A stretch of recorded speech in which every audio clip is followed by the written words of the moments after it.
Hey guys, welcome back to another video. This video is going to be about making your car stereo 100 times better than factory. So we have a few things here. In order to make a old 1990s Japanese car sound much better than factory and get rid of these old worn out speakers that don't even have cones on them anymore, as you can see there, it's flapping around, not very good. So in our case, we have some of the interior gutted in this Toyota Supra here. So it's a perfect opportunity for us to replace the speakers that are in it. So we're gonna do the rear speakers, which are 6.5. We're gonna do the door speakers, which are 4-inch. Three or four main keys to make your sound system sound a lot better. First thing is what everybody usually does is installs a new head unit in the dash there. I've already went ahead and installed the double din dash unit there. Put more power to your speakers.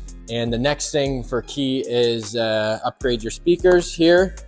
There's these your 4-inch here, and then these are 6.5. So I went with Pioneer on those. An amplifier for your subwoofer, and then your wiring. Everything else should connect to that double din that's inside of it. So we're gonna go ahead and run the wires. It's sort of similar to what we did with the G35, but just on an older car. Every stereo hookup is relatively the same. The only thing that changes is the wiring diagrams for the speakers, the colors and whatnot, but you can look at stuff up online and see what colors go with what. It's pretty straightforward stuff, and dash kits and everything else. So we're gonna get started here. We're gonna start with putting the rear speakers in just because the panels are off and those are the easiest to get to. Then we're gonna work our way to the front, take the front panels off, and then we'll have to pull that radio out to hook up our RCAs for the signal to turn on the amp, give the subwoofer its input at the back of the car. So first off, you can get these from anywhere. This is like your basic wiring kit. Power wire, your signal wire to turn on your amp for when your key is on the ignition or accessory mode. And then you have your signal wires. You got a ground wire too as well that you can ground your amplifier, and that's pretty straightforward too as well. You can just ground it to the chassis anywhere, just make sure it's nice and clean. And then you have amplifier here, 600 watts. It'll do the trick. It's really small, which is what I wanted, so it could fit nicely in the back of the Supra there and not be invasive. And then you got your subwoofer. This is a Kenwood 10-inch. Pretty good. It's a sealed box. It's really small. It does the trick for being a sealed unit and being small and low profile. You're not going to get crazy sound out of it, but you're definitely going to get your low end bass, and it's going to work perfect for a car like this, especially if the trunk is not separated from the driver. Like if you have back seats or whatever and your trunk's separated, you tend to have to get a little bit louder of a setup because that seat is blocking it. But nothing's dividing us from that, so we won't have to work it as much. You get your 4-inch speakers here, and you get your 6.5s here. Some people run a separate amp to run these speakers too, but the way I've always done it, I am not going to competitions or anything for like audio, and I'm not looking to blow the glass out of this thing. Stock amplifier that comes in the Pioneer head unit should power these up no problem. The only thing that needs an amplifier that's separate is the subwoofer, because you can't be running a high draw item like this off of the head unit.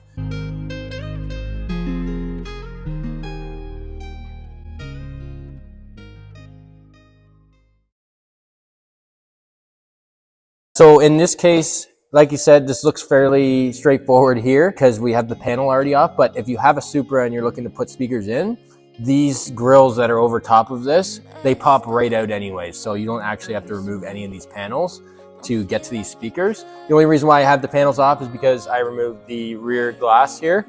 Because this car is going for paint, I didn't want any tape lines.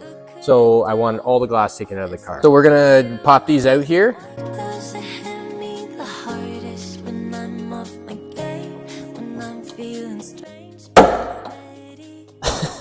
What is literally crumbling as we're trying to take it out.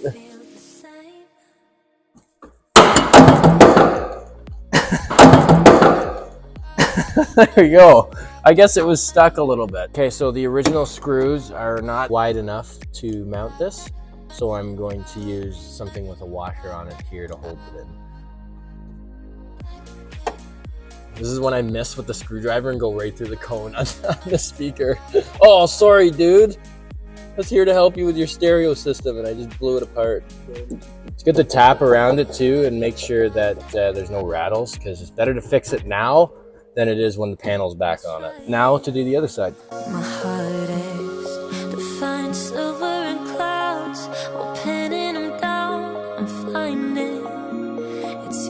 useless, 'cause you come to mind at the worst of times.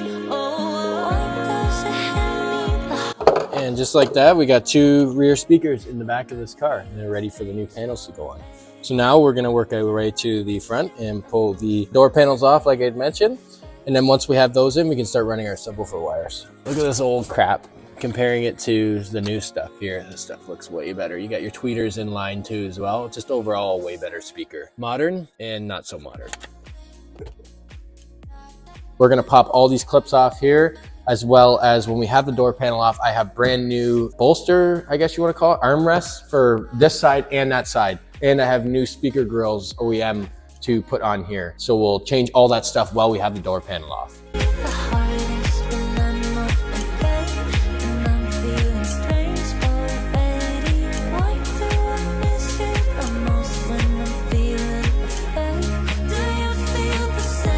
So we pulled the panel off here, and it looks like there's some aftermarket speakers already in here in this little setup here, and they're Alpines. I don't know how good they are. I'm gonna look them up online and see if these are any good speakers, but it feels like the rubber's a little bit dry around the outside here, so we might just go ahead and put our Pioneer in, but we're just gonna pull these out and see what kind of speakers they are and see if they're any good or not. Here's the speaker here. We just popped it out of the thing. Yeah, like I said, it looks like it's really, really good quality. These might be better than what we actually bought. We decided to keep the Alpines that are in this. We tested them side by side with plugging these speakers in, and the Alpine ones actually seemed like they were less distortion, and they actually took the bass a little bit more, and they look like they're fairly good. The way that these mounted up, we ended up just deciding to leave these in here, and no sense replacing something that already sounds okay and it's not broken or anything. That's okay, same procedure. Everything just unbolts the same as the back. Now that we have these door panels off here, I have brand new armrests to fix this, and we have new speaker grills as well, because there's a tear in this one, and also these look very blue if you look at it in certain lighting. See, there's the blue color there, and I'm not a fan of that, so I got these new ones over here. There's a guy that makes these in Australia. He makes the exact replicas of the interior pieces for this car, all dash pieces, everything, replicates it, because I know these are very, very expensive if you get the OEM ones and they no longer make them. And then that way we can have a nice fresh looking panel, and we'll do the same thing with the other side. Then once we get the other side all done, we're going to start running subwoofer wires and subwoofer cables off of the battery here all the way to the back of the amp, and we're going to get into that shortly.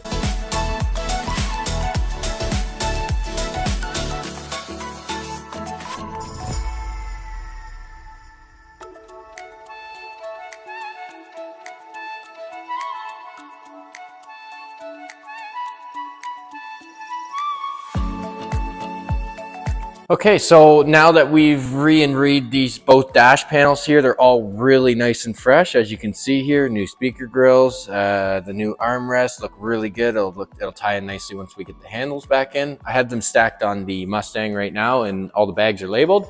So the interior doors are stripped down, took the mirrors off, got them off because we're in there, we might as well.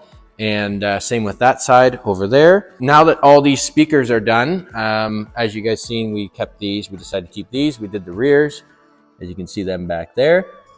So now we're going to run the subwoofer wire. So normally what you have to do is find an area on the firewall with a grommet, and you can feed your main power wire through. It has to be a decent size and make sure it doesn't rub through the chassis, because it can arc out and ground out, and then you be popping fuses all the time on your main wiring kit. So you have to be aware of that. Make sure it's insulated nicely so it doesn't rub through anywhere. In my case, I'm going to run the sub wire off the positive connection right here and run it down and over, and then run it with this harness all the way through into this fender. And then there's actually a grommet in the fender that goes into the inside through here. We'll run it through that nice grommet, run it under this trim here, and then run it to the back. And then the ground wire can just be short. It can be, you'll see how we're gonna tie that in out there. But we're gonna run that wire off of here and start fishing it through. And then we'll catch up with you guys after we run that wire. We're gonna take the dash apart now with the head unit, run our RCA cables, and our signal turn on for the amplifier from the ignition power on from the back of that.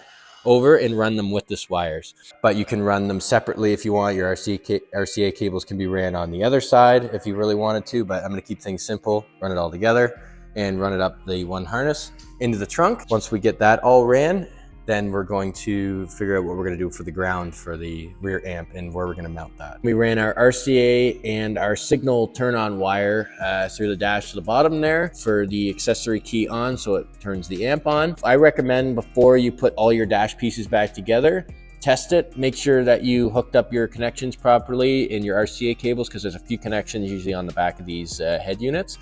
So my recommendation is run all your wires, test it, make sure your amplifier is getting a proper signal and everything's working as it should. Then you can tuck away everything instead of, oh, we unplugged it or put it in the wrong spot, pull all the dash pieces apart. Less times you can do that, the better, especially with this Supra, because the dash panels, if they break, they're extremely hard to get and they're very, very expensive. So, okay, so we ran the wire here underneath, like I was saying there, we ran it all underneath of this trim panel, nice and neat with the original harness here. So like I was saying, we don't have any issues with panels pinching wires or anything like that, because that's how the OEM harness ran. So we're gonna cut all the ends off of these zip ties here.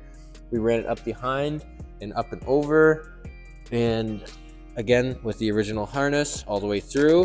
It's tied nicely, and then everything's just sitting in the trunk. We're going to mount the amplifier, I think, on the back side of that wall there, and our lengths are almost perfectly what we need here. So we'll coil up whatever is left, open up this amplifier, see where we can mount it.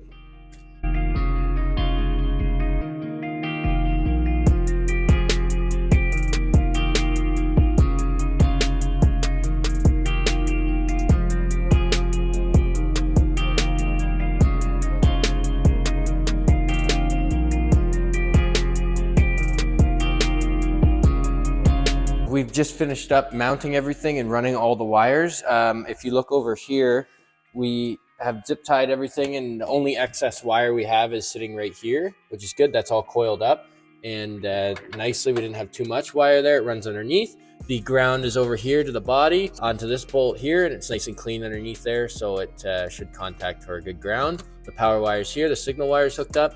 So now the only thing that we need to check is if we cycle the key on, we should see this turn on. But before we do anything, the last step is to go and check the power wire up front here, because we obviously didn't connect that yet, because running the wire, we didn't want to arc it out on the ground anywhere. So it's best to leave your power wire till last. Run into issues, like I said, arcing it out on the body somewhere or whatever. Attach it right to the power wire and see if we have power in the back of the amp. All right, you might see a little spark. That's okay. It's just powering everything up. Make sure you don't pinch any of the rubber here too as well, because that can cause some extra resistance. And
next upcoming videos on the Nissan 350Z, because I'm gonna do a parts breakdown on that and what everything is needed to properly LS swap your Nissan or Infiniti G35. I'll give you a rough list of what I use on all this stuff, so if you guys are looking into do it, you know what you're getting into and you know what parts you need to go buy. So that concludes today's video. Talk to you guys in the next one. Thanks for watching.